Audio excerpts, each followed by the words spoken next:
আসসালামু আলাইকুম। তো আজকে আপনাদের সাথে আনারস চাষ পদ্ধতি নিয়ে বিস্তারিত আলোচনা করব। তো আনারস চাষের একদম শুরু থেকে শেষ পর্যন্ত A to Z কিভাবে চাষ করবেন, তো সে সকল বিষয় নিয়ে আমি কথা বলবো। আর আমাদের মধুপুরে কি পরিমাণ আনারস চাষ হয় তার ছোট্ট একটা নমুনা দেখেন। এখানে মোটামুটি প্রায় ২-২৫০ বিঘার মতো এক জায়গায় আনারস চাষ করা হয়েছে। তো আর যাই হোক, তো আনারস চাষ সম্পর্কে বিস্তারিত যেটা বলতে চাচ্ছিলাম, তো আপনার আনারস চাষ কোন থেকে শুরু করবেন? দেখেন, এগুলো হলো মূলত আনারসের চারা।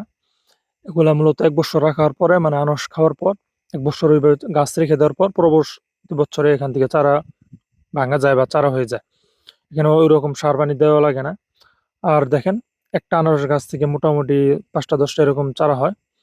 আর আনারসের উন্নত চারাগুলা কিভাবে বুঝবেন? দেখেন, এখানে মূলত উন্নত মানের চারাগুলা রাখা হয়েছে। এটার চেনার লক্ষণ হলো চারাগুলো অনেকটা বাতি বা লালচে হয়ে যায় আর সবুজ আকারের চারাগুলা রোপণের পর নষ্ট হয়ে যায়।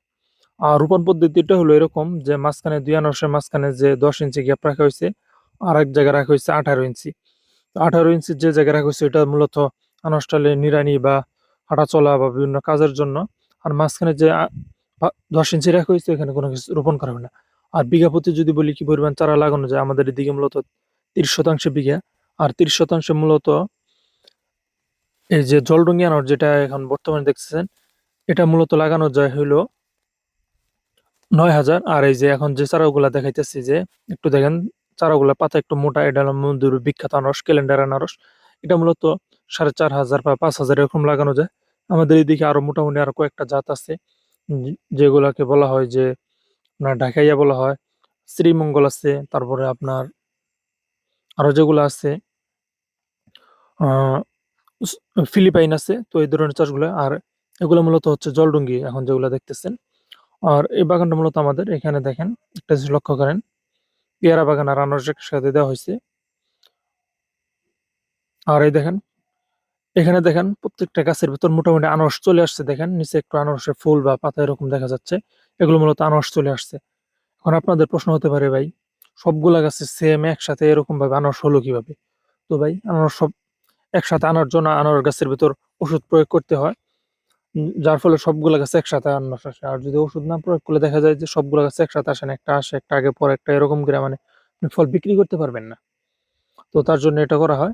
আর এই দেখেন, মোটামুটি এই যে আনারস শুরুতে এরকম অবস্থায় থাকে, মানে একটু পাতার মতো দেখা যায়, তার পরবর্তীতে আস্তে আস্তে এখান থেকে ফল হয়। তারপরে এই যে পরের ধাপ হইলো এটা, মানে মাঝখানে আনারস আর উপরে হইলো এই যে পাতা।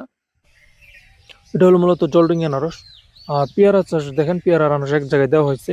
এটা দেওয়ার কারণ, আর আমার আরেকটা ভিডিও আছে, ভিডিওটা আমি ইনশাল্লাহ ডেসক্রিপশনে তার লিঙ্ক দিয়ে দিব। ওইখানে আপনারা বুঝতে পারেন আনারসের সাথে কয় ধরনের চাষ সাথী ফসল হিসেবে করা যায়। যেমন পেঁপে, অনেকে সর্বি কলার দুই একটা ফাঁকা ফাঁকা করে লাগায়। তারপর আপনার পেয়ারা, আদা, অনেক কিছু লাগানো যায়, অনেকে কচু লাগায়। তো সকল বিষয় নিয়ে বিস্তারিত ওই ভিডিওতে আলোচনা করা হয়েছে, তো এখানে তাই বললাম না। আর আনারস চাষ শেষ যখন, এই দেখেন আনারস খাওয়া শেষ। তো এখানে এখন কি করা হয়েছে, পেয়ারা গাছটা আনারসের সাথে লাগানো হয়েছে, পেয়ারা গাছটা বড় হয়ে গেছে না, আনারসটাও শেষ, এখান থেকে আনারস সংগ্রহ করা হয়েছে। এখানে এগুলা কেটে ফেলা হবে, পেয়ারা গাছটা ইনশাল্লাহ রেখে দেওয়া হবে। আর পেয়ারা ফলনও চলে আসছে। আর না, পেয়ারা গাছ না থাকলে এগুলো চারার জন্য রেখে দেওয়া যায়, এভাবে পরবর্তীতে চারা রোপণ করা যায়। ধন্যবাদ।